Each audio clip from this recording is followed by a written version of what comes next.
আসসালামু আলাইকুম সবাইকে। সো আজকে যেটা দেখতে পাচ্ছেন এটা হচ্ছে হাজি বিরিয়ানি। পুরান ঢাকার ঐতিহ্যবাহী, যেটা সর্বপ্রথম তৈরি হয়েছিল এবং যেটা আরকি মেইন শাখা যেটাকে বলা হয়। আর বাকিগুলো তো আমরা জানি এভেইলেবল সব জায়গায় পাওয়া যায়। সো এটা হচ্ছে সেই নাজিরা বাজার। এখানে আমরা আসছি ২ জন, আমি এবং আমার বড় ভাই।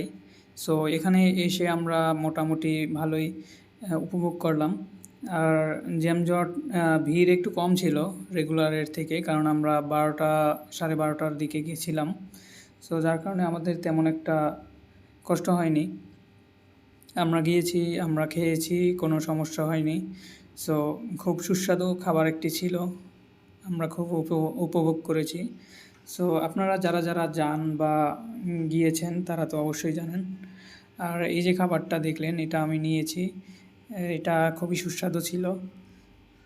ওনাদের থেকে নিলাম। সো এই যে আমরা পরবর্তীতে আসার সময় রিক্সা ঠিক করতেছিলাম, কারণ এটা শেষ মুহূর্তের একটি ভিডিও। যার কারণে খুব ক্লিয়ারলি আপনাদেরকে দেখাতে পারছি না।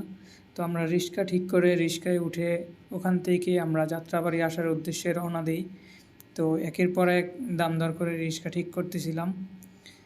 আর আমার হাতে যে খাবারটা দেখছেন এটা খুবই স্বাদের ছিল। সো যাই হোক, আপনারা যারা নাজিরা বাজারে যান তারা তো প্রায় সময় খেয়ে থাকেন, আর যারা যান না তারা অবশ্যই এরপরে যাবেন, যেহেতু আমাদের পুরান ঢাকার একটি ঐতিহ্যবাহী খাবার। আর এই জন্যই সো আমার ভিডিওটা যারা দেখছেন তারা অবশ্যই লাইক, কমেন্ট এবং শেয়ার দিয়ে পাশে থাকবেন। সো আশা করি এরপর থেকে খুব ভালো রিভিউ পাবেন। সো এই জন্যই থ্যাংক ইউ এবং ওয়েলকাম।